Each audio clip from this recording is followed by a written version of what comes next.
Hello. నేను doctor Soumya Reddy, consultant gynaecologist and fertility specialist, GSS hospital, Hyderabad.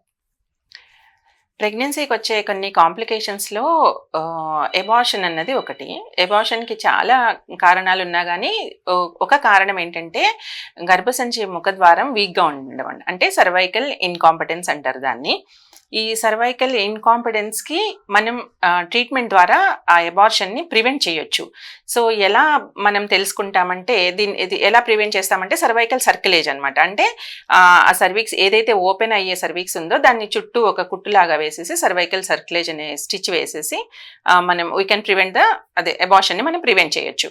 అయితే మనం ఎప్పుడు మనం వేస్తాము అంటే ఇప్పుడు సర్వైకల్ సర్కిలేజ్ వేయడానికి ఏంటంటే ముందు అల్ట్రాసౌండ్ ఇండికేషన్. అంటే ఇప్పుడు కొన్ని స్కానింగ్స్లో సర్విక్స్ షార్ట్గా ఉంది అని ఇస్తూ ఉంటారు అనమాట. షార్ట్ అంటే ఎంత షార్ట్? లెస్ దాన్ 3 సెంటీమీటర్స్ ఉంటే అది షార్ట్ అనమాట. అది ఇండికేషన్ సర్వైకల్ సర్కిలేజ్ వేయడానికి. ఇంకొకటి ఏంటంటే ఇంతకుముందు ప్రెగ్నెన్సీస్లో ఒకవేళ అంటే సెకండ్ ట్రైమిస్టర్ అంటే 3rd మంత్ దాటాక ఎబార్షన్స్ అయినా కానీ మనం ఫస్టే సర్కిలేజ్ వేసేయాలి. సో మనం ఎప్పుడు వేయాలి సర్కిలేజ్ అంటే ఎన్టీ స్కాన్ అనేది 12 వీక్స్ అప్పుడు ఎన్టీ స్కాన్ చేస్తామన్నమాట. ఎన్టీ స్కాన్లో మనకి ఏమైనా అబ్నార్మాలిటీస్ బేబీలో ఉన్నాయా అని తెలుస్తాయి కదా. సో అది మనం ఎక్స్క్లూడ్ చేసుకున్నాక 14 to 16 వీక్స్ టైంలో మనం సర్వైకల్ సర్కిలేజ్ అనేది వేసుకోవాలి. ఎప్పుడు స్కానింగ్లో సర్వీక్స్ లెంగ్త్ 3 సెంటీమీటర్స్ కన్నా తక్కువ ఉన్నా కానీ, లేదా ఇంతకు ముందు ఎబార్షన్స్ ఏమన్నా అయినా కానీ, లేదా ఇంకొకటి ఏంటంటే ట్విన్ ప్రెగ్నెన్సీ ఉన్నా కానీ. సో ఈ మూడు ఇవి సమ్ ఆఫ్ ది కండిషన్స్ అనమాట. వీటిల్లో మనం సర్వైకల్ సర్కిలేజ్ వేస్తాం. ఇప్పుడు ఇంకొకటి ఇదేంటంటే ఎలెక్టివ్ సర్వైకల్ సర్కిలేజ్. ఇంకొకటి ఉంటుంది ఎమర్జెన్సీ సర్వైకల్ సర్కిలేజ్. అంటే ఇప్పుడు స్కానింగ్ కోసం వెళ్ళినప్పుడు కానీ, లేదా వాళ్ళకి పెయిన్స్ వచ్చినప్పుడు కానీ చూస్తే ఆల్రెడీ గర్భసంచి ముఖద్వారం అన్నది ఓపెన్ అయి ఉంటుంది. అలాంటప్పుడు మనం ఎమర్జెన్సీ కానీ ఇమ్మీడియట్గా మనం సర్వైకల్ సర్కిలేజ్ వేసే ఛాన్స్ కూడా ఉంటుంది. దాన్ని ఎమర్జెన్సీ సర్వైకల్ సర్కిలేజ్ అంటారు.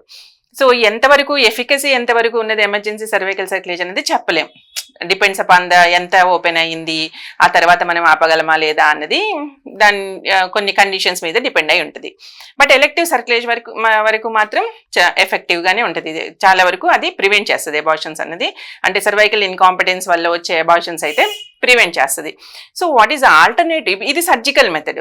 మనకి ఏమన్నా ఆల్టర్నేటివ్ ఉందా దీనికి సర్వైకల్ సర్కిలేజ్ వేయకుండా అంటే, కొన్నిసార్లు మనం ప్రొజెస్ట్రాన్ కొంచెం ఎక్కువ డోస్ ఇచ్చుకుంటా 24 వీక్స్ 26 వీక్స్ వరకు ఇచ్చుకుంటా వెళ్తే సమ్ టైమ్ అంటే కొన్ని స్టడీస్ మనం అలా సర్వైకల్ ఇన్కాంపిటెన్స్ వల్ల వచ్చే అబార్షన్స్ తగ్గించవచ్చు అన్నది ప్రూవ్ అయింది.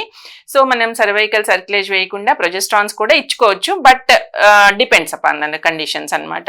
తన ప్రీవియస్ హిస్టరీ మీద, తన సర్వైకల్ లెంగ్త్ మీద, దాని మీద డిపెండ్ అయి ఉంటుంది. ఇది ఏంటంటే ఇప్పుడు సర్వైకల్ సర్కిలేజ్ 2 రకాలుగా వేయొచ్చు. ఏంటంటే ట్రాన్స్ సర్వైకల్ కానీ, ట్రాన్స్ అబ్డామినల్ కానీ. ట్రాన్స్ అబ్డామినల్ అన్నది ఏంటంటే ఇంటర్వెల్ సర్వైకల్ సర్కిలేజ్ అని ఉంటుంది. ఏంటంటే ఇప్పుడు మనం కొంతమందికి సర్వైకల్ సర్కిలేజ్ వేసినా కానీ పెయిన్స్ వచ్చి అబార్షన్ అయిపోయే ఛాన్స్ ఉంటుంది. అలాంటి వాళ్ళకి ఏంటంటే ప్రెగ్నెన్సీ రాకముందే త్రూ లాప్రోస్కోపీ సర్వైకల్ సర్కిలేజ్ అంటే కొంచెం అబౌవ్ ద సర్వీక్స్ సర్కిలేజ్ వేస్తామన్నమాట. కానీ అలాంటి కండిషన్స్లో కనుక పెయిన్స్ వస్తే 5th మంత్ 6th మంత్స్ అట్లా పెయిన్స్ వస్తే ఖచ్చితంగా ఆపరేషన్ చేసి మాత్రమే తీయాలి, అలా ట్రాన్స్ అబ్డామినల్ సర్వైకల్ సర్కిలేజ్ వేస్తే. సో బట్ ఇది ట్రాన్స్ సర్వైకల్ వేస్తే మాత్రం మనం పెయిన్ స్టార్ట్ అయితే అది స్టిచ్ తీసేసి మనం we can go for delivery అనమాట. సో ఇది సర్వైకల్ సర్కిలేజ్ గురించి కొంత ఇన్ఫర్మేషన్.